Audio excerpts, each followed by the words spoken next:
الرحمن الرحیم۔ معزز سامعین و ناظرین، السلام علیکم ورحمۃ اللہ وبرکاتہ۔ میں امید کرتی ہوں کہ آپ سب خیریت سے ہوں گے، خوشحال ہوں گے۔ میری دعا ہے کہ اللہ تعالیٰ آپ کو خوش اور آباد رکھے۔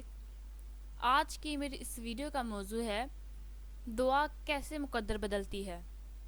اس سے پہلے کہ میں ویڈیو کے موضوع کو تفصیل سے بیان کروں، تمام ناظرین جو میرے چینل پر نئے ہیں ان سے گزارش ہے کہ چینل کو سبسکرائب کر دیں اور بیل آئیکن پریس کر دیں تاکہ اپلوڈ ہونے والی ہر نئی ویڈیو کا نوٹیفیکیشن ملتا رہے۔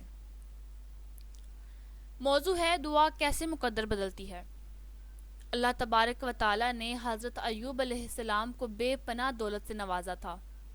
دنیا میں موجود کوئی ایسی چیز نہیں تھی جو حضرت ایوب علیہ السلام کے پاس نہ ہو۔ حضرت ایوب علیہ السلام اپنے وقت کے ملٹی ملینئر تھے، پھر اللہ پاک نے ان کو آزمایا، ان سے سب کچھ چھین لیا۔ ان کی بہت ساری اولاد تھی اور ساری ایک ساتھ فوت ہو گئی۔ وسیع و عریض رقبے پر ان کی فصلیں جل کر راکھ ہو گئیں اور اللہ نے ان کو بے شمار بیماریاں لاحق کر دیں۔ پھر ایک دن حضرت ایوب علیہ السلام نے اللہ تبارک و تعالیٰ سے دعا کی اور اللہ سے رحم مانگا، جو کہ کچھ یوں الفاظ میں مانگا کہ ایوب کو یاد کرو جب اس نے اپنے رب کو پکارا کہ مجھے بہت تکلیف ہو رہی ہے اور تو سب سے بڑھ کر رحم کرنے والا ہے۔ یہ سورۃ الانبیاء کی 83ویں آیت ہے۔ اللہ پاک نے ایوب علیہ السلام کی دعا قبول کر لی اور حضرت ایوب علیہ السلام کو صحت یاب کر دیا اور ان کو پہلے سے بھی کئی گنا زیادہ دولت اور شان و شوکت عطا کی۔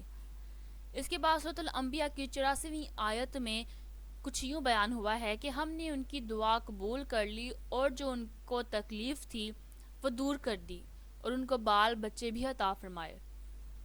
اسی طرح اللہ تعالیٰ نے قرآن میں حضرت زکریا علیہ السلام کی بے بسی کا واقعہ ذکر کیا۔ حضرت زکریا علیہ السلام کی بیوی بانجھ تھی، وہ بچے پیدا نہیں کر سکتی تھی۔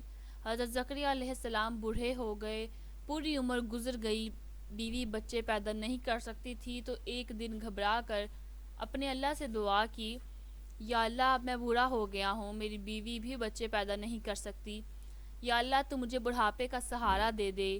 اور اللہ نے دعا قبول کر لی اور ایسی بیوی میں سے بچہ دے دیا جو بچے پیدا ہی نہیں کر سکتی تھی۔ اور پھر حضرت زکریا علیہ السلام نے اللہ تعالیٰ سے کہا، اے میرے رب، میں تجھ سے مانگ کر کبھی محروم نہیں رہا۔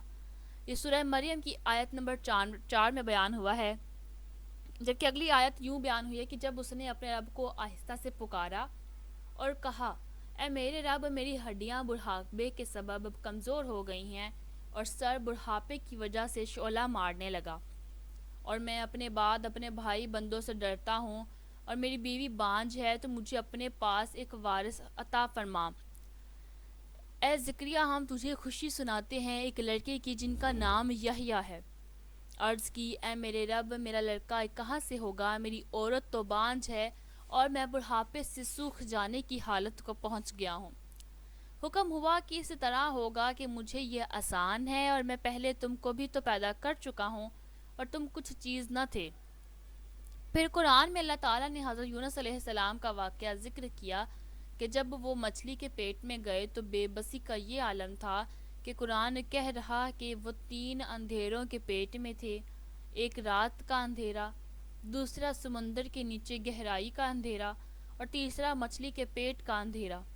اور پھر حضرت یونس علیہ السلام نے بے بسی میں اللہ کو پکارا، جو کہ سورۃ الانبیاء کی 87ویں آیت میں بیان ہوا ہے۔ اندھیرے میں اللہ کو پکارنے لگے کہ تیرے سوا کوئی معبود نہیں، تو پاک ہے، بے شک میں ہی قصوروار ہوں۔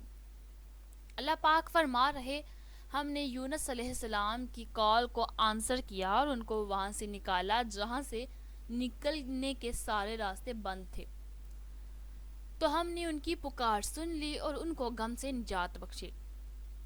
میرے دوستوں، اللہ پاک نے یہ واقعات قرآن میں اس لیے ذکر کیے ہیں کہ میرے بندوں مجھ سے کیوں کبھی نا امید نہ ہونا۔ میں نے موسیٰ کو فرعون کی گود میں پال کر دکھایا، اسماعیل کو چھری کے نیچے بچا کر دکھایا، ابراہیم کو جلتی آگ میں بچا کر دکھایا، مریم کو بن باپ کے بیٹا دے کر دکھایا، یوسف علیہ السلام کو ایک قیدی سے بادشاہ بنا کر دکھایا، اور موسیٰ کو سمندروں میں خشک راستے نکال کر دکھایا۔ ہم جیسے پریشانی سمجھ رہے ہوتے ہیں، ہو سکتا ہے وہ کسی نئے سفر کا آغاز ہو۔ جب حضرت یوسف علیہ السلام کو کنویں میں گرایا گیا تو انہیں نہیں معلوم تھا کہ یہ ایک نئے سفر کا آغاز ہے، پیغمبری کا سفر، بادشاہت کا سفر، اور وہ کچھ نہ جانتے ہوئے بھی کہ آگے کیا ہونے والا ہے، اس یقین اور بھروسے کے ساتھ بڑھ رہے تھے کہ میرا اللہ میرے ساتھ ہے۔ اور اللہ نے نبوت سے بھی نوازا اور بادشاہت سے بھی نوازا۔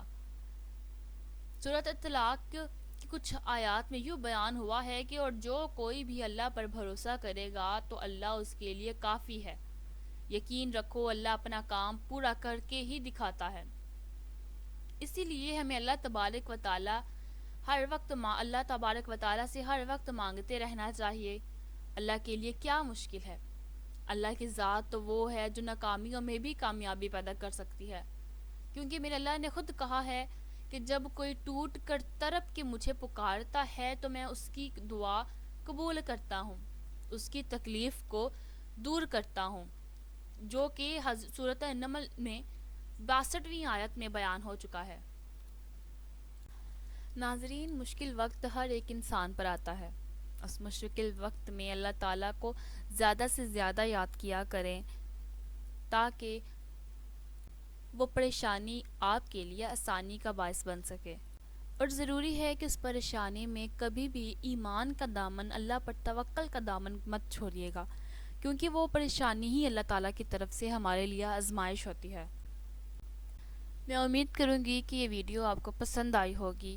اگر ویڈیو اچھی لگی ہو تو لائک، شیئر اور کمنٹ ضرور کیجیے گا، اور چینل کو سبسکرائب کر دیں اور بیل آئیکن پریس کرنا مت بھولیے گا۔ اپنی دعاؤں میں یاد رکھیں۔ اللہ حافظ۔